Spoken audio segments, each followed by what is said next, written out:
In this video, I'm going to show you how to do Ohm's law and follow the passive reference convention. I might also call this doing Ohm's law right, because while Ohm's law looks like a very simple equation, it can actually cause a lot of confusion.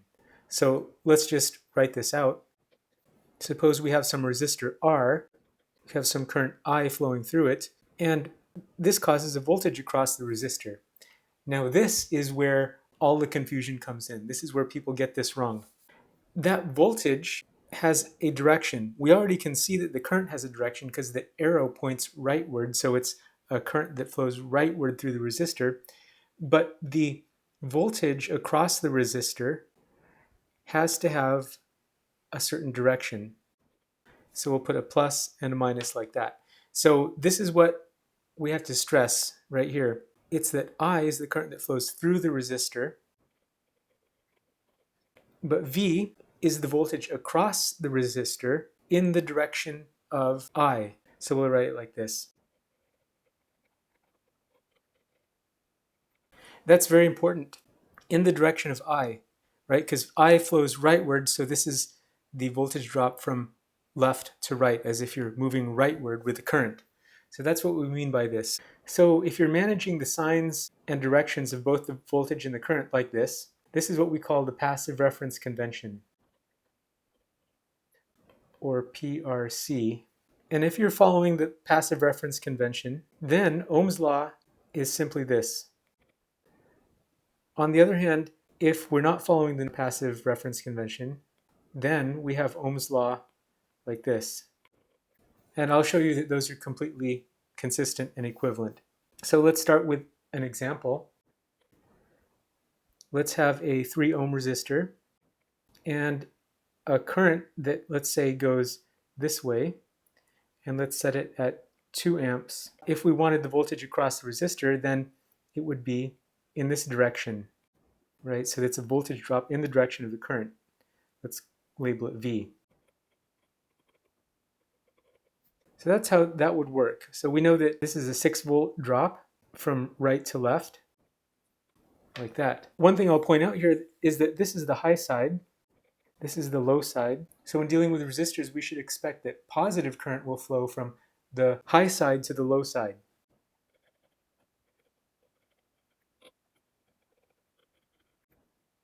This is very analogous to the flow of water on a landscape. Let's do another example, this time with a negative current.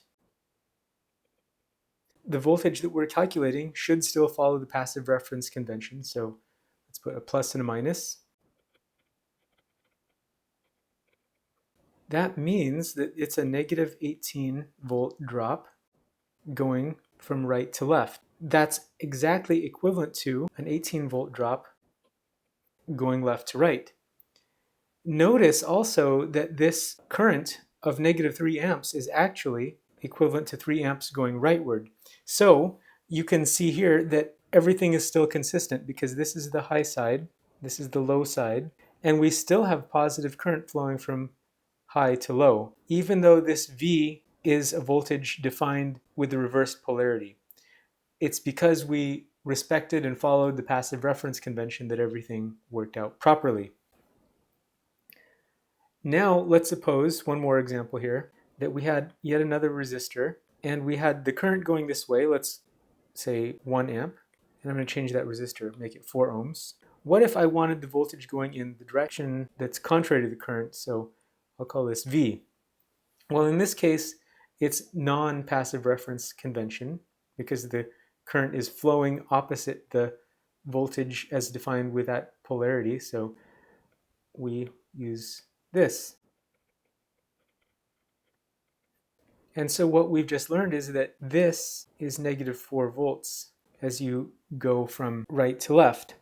It's also equivalent to 4 volts going from right to left. So yet again, we see everything's consistent because these two voltages tell us that this is the high side and this is the low side. We have positive current flowing downhill, so that's all good. For a beginner, the signs and the directions can be confusing, but just stick with the passive reference convention and you'll be okay. The last example I'll show you is how to deal with single subscript voltages. let's say we have a resistor. We have node A and B, and we want current, let's call this IAB because it flows from A to B. Well, we need the voltage across the resistor in the direction of IAB.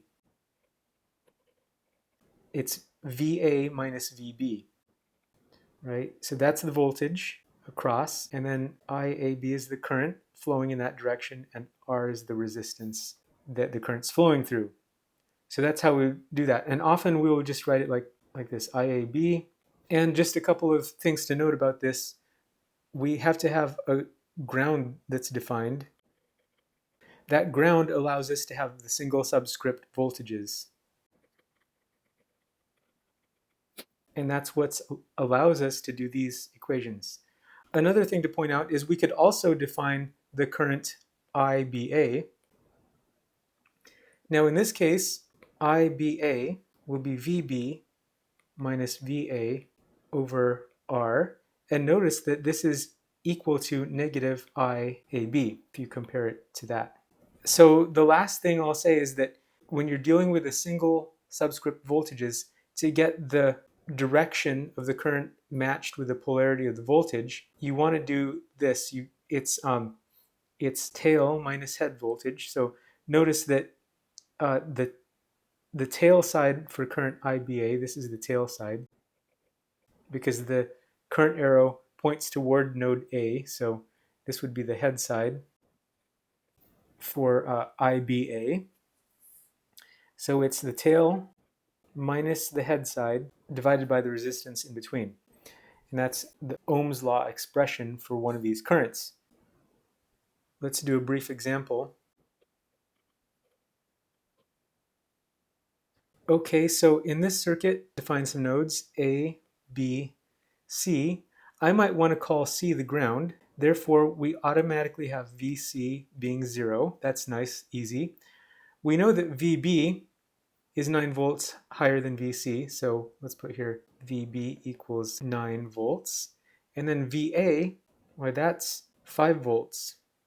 So we can sketch this.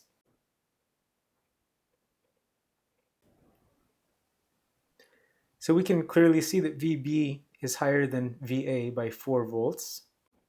Okay, so if we wanted to calculate the current that flows this direction, let's call it IBA.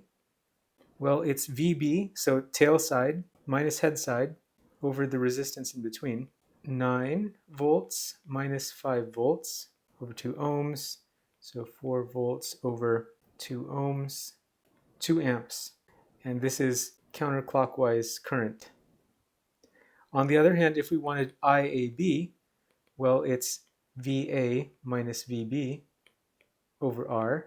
This is 5 minus 9 volts over 2 ohms. So negative 4 volts over 2 ohms, negative 2 amps.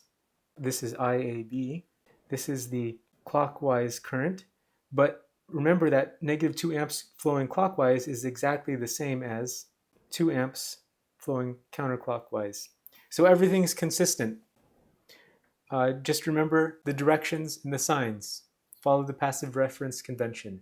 I hope that helps you make sense of these things, because they're the very things that confuse a lot of beginners, especially if you don't have a circuits lab. Remember to like the video, subscribe to the channel, and share it. Leave a comment also if you have some thoughts that can help clarify here. Thanks, and have a great day.